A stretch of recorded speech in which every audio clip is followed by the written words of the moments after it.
रहीम अस्सलाम वालेकुम all my dear followers and dear students. उम्मीद करता हूँ आप सब खैरियत से होंगे। आज हम डिस्कस करेंगे basic lecture active and passive voice. तो आज हम ऑल दी टेंसेस, जितने भी टेंसेस हैं उनके एक्टिव एंड पैसिव वॉइस की बात करेंगे और सीखेंगे। This is the very simple topic, कोई इतना कम्प्लेक्स नहीं है। जस्ट आपने एक टेंस से दूसरे टेंस की तरफ लेके जाना है। कुछ बेसिक चीज़ें हैं, कुछ बेसिक रूल हैं जिनको आपने फॉलो करना है और आप एक्टिव से पैसिव बना सकते हैं और पैसिव से एक्टिव बना सकते हैं। तो विदाउट वेस्टिंग टाइम हम स्टार्ट करते हैं आज की डिस्कशन। तो सबसे पहले बात कर लेते हैं जो हमारे पास जो फर्स्ट टेंस है, प्रेजेंट, फ्यूचर और पास्ट। ठीक है, तो प्रेजेंट इंडेफिनिट की बात कर लेते हैं। इस पैसिव वॉइस को समझने के लिए आपको एक्टिव वॉइस या टेंसेस का समझना बहुत ज़रूरी है। ये टेंसेस क्या हैं, उनकी स्ट्रक्चर क्या है। सबसे पहले सब्जेक्ट आता है, देन वर्ब आता है, देन ऑब्जेक्ट आता है। तो एक्टिव एंड पैसिव दोनों को साथ लेके चलेंगे। ठीक है, तो आज का हमारा मेन टॉपिक तो यही है कि how to convert the active into the passive. तो स्टार्ट करते हैं। सबसे पहले हम बात कर लेते हैं प्रेजेंट इंडेफिनिट, या जिसको कहते हैं प्रेजेंट सिंपल टेंस, जिसको हम कह सकते हैं। तो सबसे पहले हम बात कर लेते हैं प्रेजेंट जो सिंपल टेंस होता है। इसमें आपका सब्जेक्ट का स्ट्रक्चर होता है। एक्टिव वॉइस में सबसे पहले सब्जेक्ट आता है आपका, देन उसके बाद आपकी वर्ब की फॉर्म आती है, देन सब्जेक्ट ऑब्जेक्ट आता है। और प्रेजेंट इंडेफिनिट में, प्रेजेंट सिंपल में हमारी फर्स्ट फॉर्म ऑफ वर्ब होती है subject, first form of verb single के साथ और प्लुरल के साथ। सिंगल अगर होगा सब्जेक्ट तो उसमें हम एस या एस का इजाफा करते हैं, और अगर प्लुरल होगा तो उसमें हम इजाफा नहीं करते। ठीक है, देन ऑब्जेक्ट होता है। इसी तरह यहाँ पे हमारे पास सब्जेक्ट कौन कौन से हेल्पिंग वर्ब यूज़ होते हैं जनरली, डू है, डज है, ये यूज़ करते हैं। और अगर नेगेटिव सेंटेंस है हमारा, this is called the negative. अगर नेगेटिव सेंटेंस है तो फिर हम हेल्पिंग वर्ब जो यूज़ करते हैं वो डू एंड डज यूज़ करते हैं प्रेजेंट इंडेफिनिट में। और अगर हमारे पास यानी कि इंटेरोगेटिव सेंटेंस है तो वही सेम जो हेल्पिंग वर्ब होता है हम स्टार्ट में लेके आते हैं। इसी तरह इनका जो सेंस है पैसिव वॉइस बनाने की वो भी सेम है। जो सिंपल होगा, सिंपल का अगर आप पैसिव वॉइस बनाते हैं तो आपने वैसे ही बनाना है, लेकिन एक चीज़ का ख्याल रखिएगा, subject is replaced by the object. और ऑब्जेक्ट का कौन सा केस होना चाहिए? Objective case. ठीक है, यहाँ पे देख लें, सबसे पहले आपका ऑब्जेक्ट आएगा, ऑब्जेक्ट के बाद आपने क्या करना है, helping verb same. Helping verb कौन सा यूज़ करना है? प्रेजेंट इंडेफिनिट का आपका एक्टिव है तो आपने अगले टेंस का जो है ना वो आपने हेल्पिंग वर्ब यूज़ करना है। जिस तरह ये डू डज है तो आप इसका जो अगला जो सेंटेंस है वो कौन सा है? आपका प्रेजेंट कॉन्टिन्यूस है। तो प्रेजेंट कॉन्टिन्यूस में हमारा जो हेल्पिंग वर्ब यूज़ होता है वो यूज़ होता है इज़, आर, एम। चाहे वो आपका सिंपल टेंस है, चाहे नेगेटिव है, चाहे इंटेरोगेटिव है, इज़ आर एम यूज़ करेंगे। डू डज की जगह पे हम इज़ आर एम यूज़ करेंगे। सब्जेक्ट से पहले हम ऑब्जेक्ट लिखेंगे और यहाँ पे एंड पे हम जाके सब्जेक्ट लिखेंगे। और यहाँ पे सब्जेक्ट का कौन सा केस यूज़ करेंगे? ऑब्जेक्टिव केस यूज़ करेंगे। ये नोट कर लें, आगे एग्जांपल लेंगे तो आपको क्लियर हो जाएगा। इसी तरह यहाँ पे इंटेरोगेटिव में आपका पहले ऑब्जेक्ट आएगा, फिर इज हेल्पिंग वर्ब, फिर नॉट, देन। और एक बात याद रखिएगा कि जब भी हम पैसिव वॉइस बनाएंगे तो पास्ट पार्टिसिपल की फॉर्म आएगी, थर्ड फॉर्म हम यूज़ करेंगे। कौन सी? V3, third form of verb. Then उसके बाद आप बाय का इजाफा करते हैं, बाय के बाद आपका जो सब्जेक्ट आता है उसका ऑब्जेक्टिव केस यूज़ करेंगे, प्रोनाउन का। ठीक है, तो ये आप नोट कर लें इसको। अब एग्जांपल ले लेते हैं ताकि आपका ये कॉन्सेप्ट क्लियर हो। जिस तरह उसने कहा कि he reads a novel, he reads a novel, ये प्रेजेंट इंडेफिनिट है। तो हमारे पास ये सब्जेक्ट है ही, ये हमारे पास फर्स्ट फॉर्म ऑफ वर्ब है and this is the object. तो जब हम इसका पैसिव वॉइस बनाएंगे तो पहले हम ऑब्जेक्ट लिखेंगे। ऑब्जेक्ट कौन सा है? A novel, a novel, a novel. उसके बाद क्योंकि ये प्रेजेंट इंडेफिनिट है, सिंपल है, तो हम इससे जो अगला सेंटेंस होता है उसका हम यूज़ करेंगे। कौन सा? हेल्पिंग वर्ब यूज़ करेंगे। कौन सा यूज़ करेंगे? हमारे ऑब्जेक्ट के अकॉर्डिंग जो हम यूज़ कर रहे हैं। अ नॉवल क्योंकि ये आपके पास सिंगुलर है, a novel is, a novel is. और थर्ड फॉर्म हम यूज़ करेंगे रेड, और इसके सेम स्पेलिंग होते हैं। A novel is read, by का वर्ड यूज़ करते हैं। और सबसे पहले आप ऑब्जेक्ट ले आते हैं, फिर उसके बाद आपका जो है ना वो हेल्पिंग वर्ब होता है अगले सेंटेंस का। फिर उसके बाद थर्ड फॉर्म ऑफ वर्ब होती है V3 हम यूज़ करते हैं, देन बाय यूज़ करते हैं, एंड देन उसके बाद आप सब्जेक्ट ले आते हैं जो हमारे पास सब्जेक्ट होता है। अब ही है तो बाय इस सब्जेक्ट की third form he, his, him. By him, तो यहाँ पे हम हिम लगाएंगे। ये है सिंपल इसका पैसिव वॉइस। तो इस तरह आप बाकी भी कन्वर्ट कर सकते हैं। जिस तरह यहाँ पे देख लें कि he does not cook food, subject है, हेल्पिंग वर्ब है, फर्स्ट फॉर्म है, ऑब्जेक्ट है। सबसे पहले ऑब्जेक्ट लिखेंगे जब इसका पैसिव बनाएंगे। फूड क्योंकि सिंपल है तो इसके साथ इज हेल्पिंग वर्ब यूज करेंगे। फूड इज नॉट कुकड, क्योंकि कुक की फर्स्ट फॉर्म की जो थर्ड फॉर्म है वो कुकड होती है। Food is not cooked by, क्योंकि हमारा सब्जेक्ट ही था तो ही की थर्ड फॉर्म सब्जेक्ट की जो ऑब्जेक्टिव केस है वो ही, हिज, हिम यहाँ पे हम यूज करेंगे। इस तरह एक और एग्जांपल है, डज ही परचेज बुक्स। अब यहाँ पे इंटेरोगेटिव सेंटेंस है एक्टिव वॉइस में, तो हम जब पैसिव वॉइस बनाएंगे तो वो भी हमारा इंटेरोगेटिव फॉर्म में ही बनाएंगे। सबसे पहले हेल्पिंग वर्ब लेंगे, तो हमारा हेल्पिंग वर्ब क्योंकि बुक्स हैं, क्योंकि हमारे पास ऑब्जेक्ट जो है वो आपका बुक्स है, बुक्स हम स्टार्ट में लेके आएंगे, लेकिन इससे पहले हमने हेल्पिंग वर्ब यूज करना है बुक्स के अकॉर्डिंग। बुक्स के अकॉर्डिंग ही हमने हेल्पिंग वर्ब यूज करना है। तो बुक्स क्योंकि प्लुरल है तो हमारे पास जो हेल्पिंग वर्ब आएगा वो आर यूज करेंगे। Are books purchased by him, क्योंकि हमारे पास जो सब्जेक्ट है वो ही है तो उसका ऑब्जेक्टिव केस हमारे पास हिम है। दे ग्रो प्लांट्स, प्लांट्स क्योंकि ये भी प्लुरल है तो plants are grown by, they की जो they their them, objective case they their them, तो इसका ऑब्जेक्टिव केस यूज करेंगे सब्जेक्ट का, तो ये बाय देम आएगा, बाय देम यूज करेंगे। She teaches me, she teaches me, यहाँ पे ऑब्जेक्ट आपका मी है तो हम इसका जो है ना ऑब्जेक्टिव केस का हम सब्जेक्टिव केस बनाते हैं, तो मी की जगह पे आप लिखेंगे आई। ऑब्जेक्ट का अगर आपने लेना है स्टार्ट में तो उसका सब्जेक्टिव केस बनाएंगे, और जब सब्जेक्ट होता है जब उसको एंड पे लेके जाते हैं तो उसका ऑब्जेक्टिव केस होता है। तो मी की जगह पे आई, उसके बाद इसका एम लगता है। I am taught, third form, I am taught by she है, तो शी का जब ऑब्जेक्टिव केस बनाएंगे तो शी हर क्या होता है, शी हर, एंड थर्ड भी आपका हर होता है, तो आई एम टॉट बाय हर।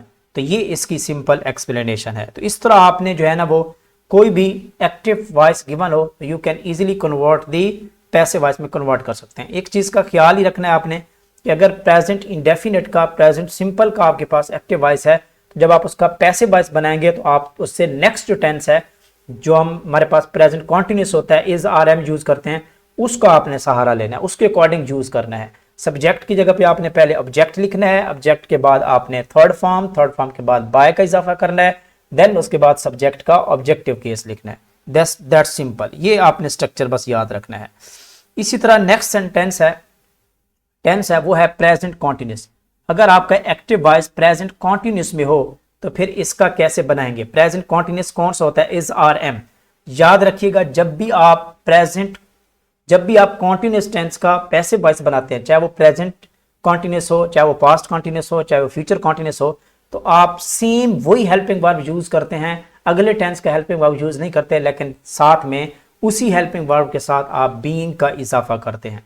किसका इजाफा करते हैं, बीइंग का। बस ये याद रखिएगा, यहाँ पे कॉन्टिन्यूस प्रेजेंट कॉन्टिन्यूस हो, पास्ट कॉन्टिन्यूस हो, या उसके बाद ठीक है उसके बाद आपका फ्यूचर कॉन्टिन्यूस, तो फ्यूचर कॉन्टिन्यूस का पैसिव वॉइस नहीं बनता, तो जस्ट हम प्रेजेंट कॉन्टिन्यूस और पास्ट कॉन्टिन्यूस की बात करेंगे। ठीक है, तो इसमें हम क्या करेंगे, आपका जो वर्ब होगा हेल्पिंग वर्ब वही सेम रिटेन रहेगा, प्लस इसके साथ हम क्या करेंगे, बीइंग का जस्ट इजाफा करेंगे इन केस ऑफ कॉन्टिन्यूस, चाहे प्रेजेंट है चाहे हमारे पास पास्ट है। तो बस इतना याद रखें, बाकी सेम वही केस है, वही सब्जेक्ट, वही ऑब्जेक्ट, सारा कुछ वही है, बस आपने यहाँ पे याद रखना है। ये देखें प्रेजेंट कॉन्टिन्यूस है तो इसमें helping verb is are am है, लेकिन जब पैसिव वॉइस बनाते हैं तो हम क्या यूज करते हैं, इज आर एम के साथ प्लस बीइंग का इजाफा किया जाता है, वही सेम थर्ड फॉर्म, वही बाय, और सब्जेक्ट का कौन सा, ऑब्जेक्टिव केस प्रोनाउन का। ठीक है, तो ये वही सेम स्ट्रक्चर है। एग्जाम्पल पे चलते हैं तो आपको क्लियर हो जाएगा। वो कहता है कि Isha is singing a song. सबसे पहले तो आपने याद रखना है कि आपने आइडेंटिफाई करना है एक्टिव वॉइस को, तभी आप अंदाजा लगाएंगे कि ना आपने कौन सा हेल्पिंग। सबसे पहले आपने क्या करना है, एक्टिव वॉइस को आपने आइडेंटिफाई करना है कि आया ये किस टेंस का एक्टिव वॉइस है, फिर उसके अकॉर्डिंग आपने यूज करना है, पैसिव वॉइस बनाना है। अब Isha is singing a song, simple is are am use किया जा रहा है और ये प्रेजेंट कॉन्टिन्यूस है। ठीक है, तो प्रेजेंट कॉन्टिन्यूस का जब आप पैसिव वॉइस बनाएंगे तो सिंपल वही हेल्पिंग वर्ब और उसके साथ बीइंग का इजाफा करेंगे।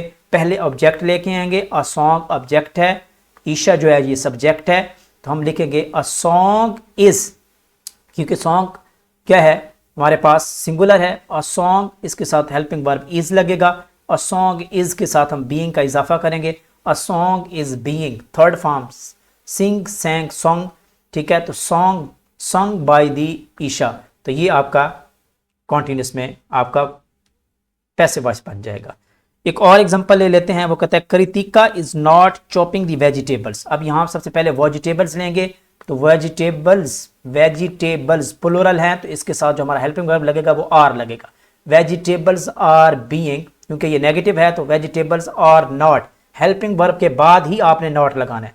वेजिटेबल्स आर नॉट बीइंग, यानी कि जब आपका पास नेगेटिव सेंटेंस होगा तो आपने जो नॉट यूज करना है वो आपने helping verb plus not plus being, तो आपने जो बीइंग यूज करना है या बीइंग का इजाफा करना है अपने नॉट के बाद करना है। बस ये स्ट्रक्चर आपने याद रखना अगर नेगेटिव सेंटेंस है, जिस तरह ये वाला है Kritika is not chopping the vegetables, vegetables are not being chopped by Kritika. इस तरह एक और सेंटेंस लेते हैं, they are serving poor people, तो पुअर पीपल क्योंकि ये हमारे पास सब्जेक्टिव के प्लूरल फॉर्म है, poor people are being served, third form are being served by them, क्योंकि दे है तो इसके ऑब्जेक्टिव केस देम है। तो इस तरह आपने ये सेंटेंस भी कंप्लीट कर लेना है। इसके बाद आता है present perfect. Present perfect tense क्या यूज करते हैं, हैज या हैव यूज करते हैं हेल्पिंग वर्ब प्लस क्या यूज कर रहे होते हैं, एक्टिव वॉइस में थर्ड फॉर्म यूज कर रहे होते हैं। ये है प्रेजेंट परफेक्ट टेंस। तो जब इसका हेल्पिंग वर्ब बनाते हैं तो अगले सेंटेंस का हेल्पिंग वर्ब यूज करेंगे। अगला सेंटेंस कौन सा है, प्रेजेंट परफेक्ट कॉन्टिन्यूस, और उसमें हम यूज करते हैं has been, have been use करते हैं। बस इतना आपने याद रखना है। तो इसमें हैज हैव हेल्पिंग वर्ब की जगह पे आपने क्या लगाना है, हैज हैव प्लस आपने बीन का इजाफा करना है। इसको आप लेके जाना है किस में, प्रेजेंट परफेक्ट कॉन्टिन्यूस का हेल्पिंग वर्ब आपने चूज करना है। बाकी स्ट्रक्चर सारे का सारा वही सेम जो हमने ऑलरेडी यूज किया, बस इतना चेंज है, ठीक है। तो एग्जांपल ले लेते हैं, वो कहता है नितिश हैज चैलेंज्ड हर। अब हर ऑब्जेक्ट है यहाँ पे, तो इसका कौन सा यूज करेंगे, सब्जेक्टिव केस यूज करेंगे। ऑब्जेक्ट का सब्जेक्टिव केस, हर की जगह ही सॉरी शी हर हर, तो शी यूज करेंगे शी, और क्योंकि हमारे पास शी सिंगुलर सब्जेक्ट है तो शी के साथ हम यूज करेंगे हैज प्लस बीन का इजाफा करेंगे, शी हैज बीन, और चैलेंज की थर्ड फॉर्म चैलेंज्ड है, चैलेंज्ड बाय नितिश। तो ये है सिंपल इसका कॉन्सेप्ट। एक और एग्जांपल ले लेते हैं, चलें ये ले लेते हैं, she has created his masterpiece, this masterpiece ये ऑब्जेक्ट हो गया, दिस मास्टरपीस सिंपल है सिंगुलर है, this masterpiece has been created by, she की जगह पे हम यूज करेंगे इसका ऑब्जेक्टिव केस हर यूज करेंगे, ठीक है। तो ये एक इसका कॉन्सेप्ट है। तो अब यहाँ पे थोड़ी सी समरी ले लेते हैं ताकि आपका कॉन्सेप्ट रिवाइज हो जाए।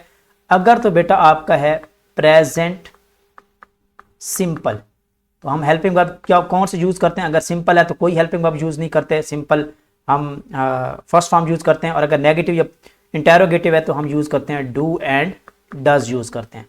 तो इसका आपने हेल्पिंग वर्ब चेंज कर देना अगले सेंटेंस का प्रेजेंट कॉन्टिन्यूस में, जब पैसिव वॉइस बनाएंगे यूज करेंगे इज आर एम यूज करेंगे, प्लस आपने क्या यूज करना है, इज आर एम के साथ आपने यूज करना है बीइंग, ठीक है, प्लस थर्ड फॉर्म, और फिर उसके बाद आपने यूज करना है कौन सा, सब्जेक्ट का ऑब्जेक्टिव केस।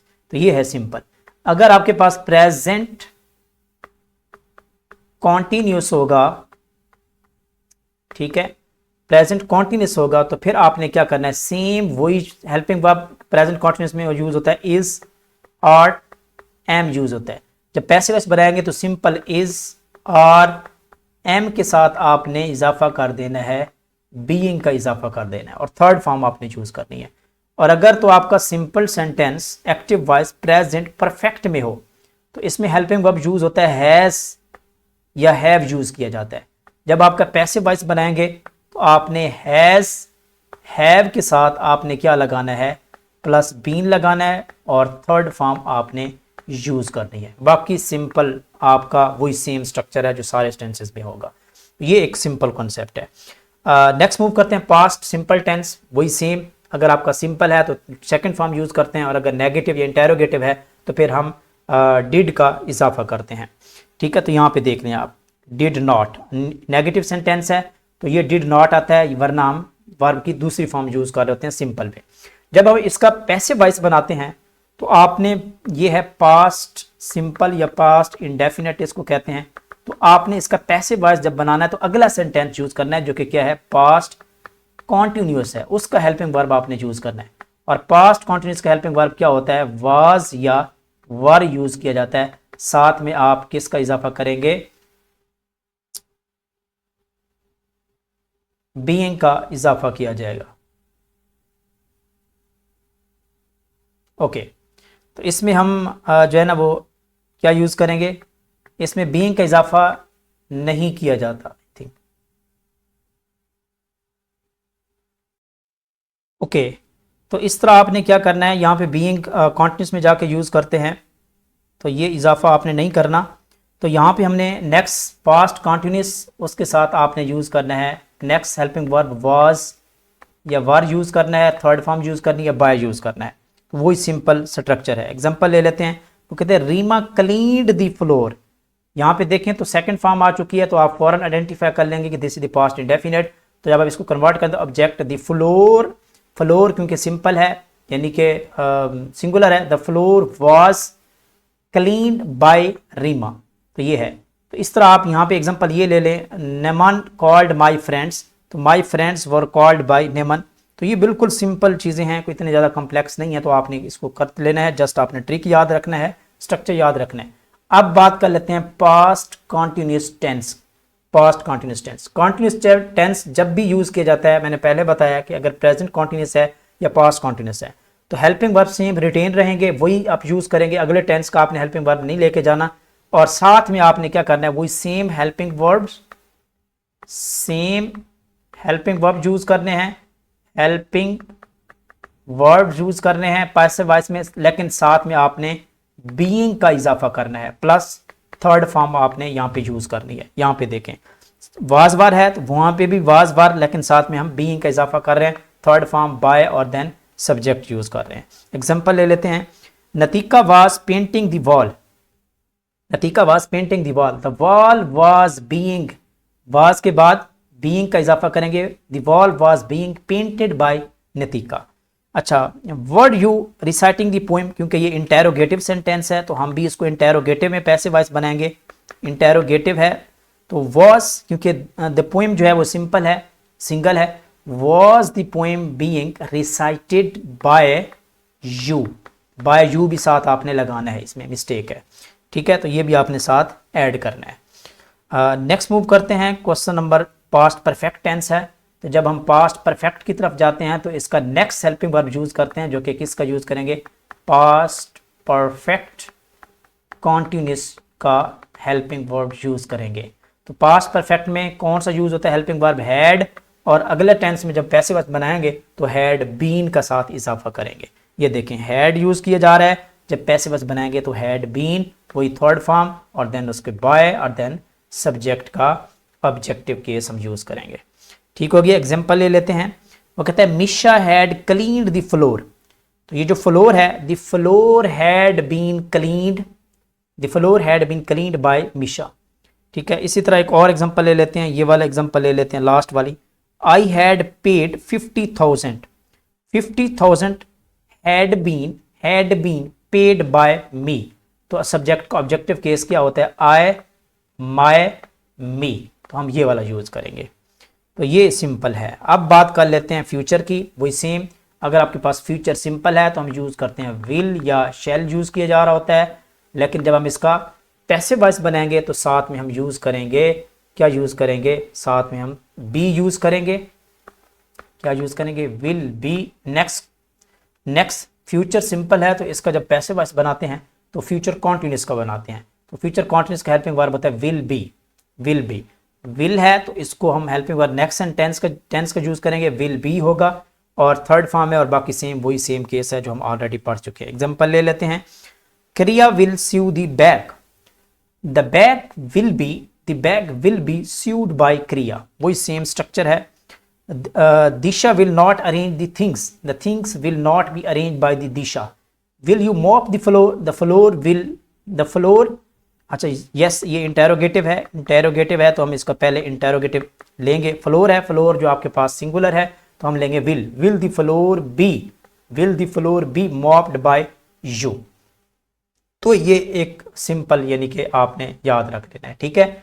अब हम बात कर लेते हैं, यहां पे आप देखेंगे कि जो फ्यूचर कॉन्टिन्यूस है तो इसका जो पैसिव वॉइस होता है, पैसिव वॉइस इसका पॉसिबल नहीं है, क्योंकि ऑलरेडी एक्टिव वॉइस में हम हेल्पिंग वर्ब प्लस क्या यूज कर रहे होते हैं, बी यूज कर रहे होते हैं, तो इसलिए हम इसका बीइंग नहीं लगा सकते, ठीक है। तो इसलिए ये यूज नहीं होता। अब हम बात कर लेते हैं, फ्यूचर इंडेफिनिट हो गया, फ्यूचर कॉन्टिन्यूस का हम पैसिव वॉइस नहीं होता। फ्यूचर परफेक्ट की तरफ आ जाए, फ्यूचर परफेक्ट है तो इसमें हम यूज करते हैं विल हैव या शेल हैव यूज करते हैं। तो इसका जो नेक्स्ट सेंटेंस है वो है फ्यूचर परफेक्ट कॉन्टिन्यूस, तो हम यूज करेंगे विल हैव बीन या इसको यूज करेंगे शेल हैव बीन। तो वही सिंपल है। तो विल हैव की जगह पे हम जब पैसिव वॉइस बनाएंगे तो विल हैव बीन यूज करेंगे या शेल हैव बीन यूज करेंगे। एग्जांपल ले लेते हैं, वो कहता है they will have bought the toy. जो टॉय है, the toy will have been bought by them, वही सेम स्ट्रक्चर है, जस्ट आपने नेक्स्ट यूज करना है। और इसको यूज कर लेते हैं, Vijay will have washed a shirt will have been washed by Vijay. तो ये सिंपल चीजें हैं जो आज का टेंस है। अब सबसे इंपॉर्टेंट बात है कि ये नोट कीजिएगा कि ये 4 टेंसेस ऐसे हैं जिनका आप पैसिव वॉइस नहीं बनाया जा सकता। ये नोट कर लें, इन 4 टेंसेस का पैसिव वॉइस नहीं बनाया जाता। कौन सा? ऑल द कॉन्टिन्यूस, चाहे इसमें आपका प्रेजेंट परफेक्ट कॉन्टिन्यूस का, क्योंकि ये लास्ट टेंस है तो इससे नेक्स्ट हेल्पिंग वर्ब है ही नहीं, तो ये यूज नहीं करते। पास्ट परफेक्ट कॉन्टिन्यूस को यूज नहीं करते, फ्यूचर परफेक्ट को यूज नहीं करते। Future perfect continuous, past perfect continuous, present perfect continuous, यानी कि आखिरी जो टेंस है प्रेजेंट का, फ्यूचर का, पास्ट का, इनके पैसिव वॉइस नहीं बनाए जाते। लेकिन इसके साथ साथ एडिशनल जो है एक है आपके पास फ्यूचर कॉन्टिन्यूस का, ये एक्सेप्शनल है। तो फ्यूचर कॉन्टिन्यूस का भी helping verb passive voice generally नहीं बनाया जाता। तो ये 4 टेंसेज हैं जिनका आप जो है ना वो आप इनका पैसिव वॉइस आप नहीं बनाते, ठीक है। तो टोटल 12 हैं, 12 में से जो 4 हैं इनका आप एक्टिव एंड पैसिव वॉइस जो है ना वो नहीं बना सकते, बाकी 8 का बनाया जाता है। तो इस तरह आपने प्रैक्टिस कर लेनी है। कुछ इंपॉर्टेंट यहाँ पे केसेस आते हैं, एक्सेप्शनल केसेस, जिनको डिस्कस करना भी ज़रूरी होता है। एग्जाम में आज के पेपर में भी हमने बात की। यहाँ पे अगर कोई ऐसा वर्ब यूज हो रहा है जिसके साथ एक स्पेसिफिक यानी कि प्रेपोजिशन यूज होती है, for example attached with, attach, अगर अटैच वर्ड आ गया है तो अटैच के साथ जो प्रेपोजिशन यूज होती है वो विद यूज होती है। अगर एडहर आ गया है, क्या यूज किया है, एडहर, तो आपको पता है एडहर के साथ जो प्रेपोजिशन यूज होती है वो टू यूज होती है। इस केस में अगर इस तरह का हेल्पिंग वर्ब यूज हो जाता है जिसके साथ एक परफेक्ट या कह सकते हैं कि फिक्स प्रेपोजिशन हमने यूज करनी होती है, तो उस केस में आप बाय की जगह पे आप इसको फॉलो करेंगे, अटैच्ड विद या एडहर टू। यानी कि इस तरह के केसेस भी आपने प्रैक्टिस जरूर करनी है, जस्ट आपको कंफ्यूज करने के लिए। इस तरह का केस बहुत इंपॉर्टेंट होता है, एग्जाम में आता है, तो ये नोट कर लें। तो ये थी जी आज की हमारी सिंपल डिस्कशन कि how to convert active voice into the passive voice. इस तरह सेम पैसिव वॉइस को आप एक्टिव वॉइस में भी कन्वर्ट कर सकते हैं। मिलते हैं नेक्स्ट वीडियो में, तब तक के लिए अपना ख्याल रखिए। अल्लाह हाफिज़।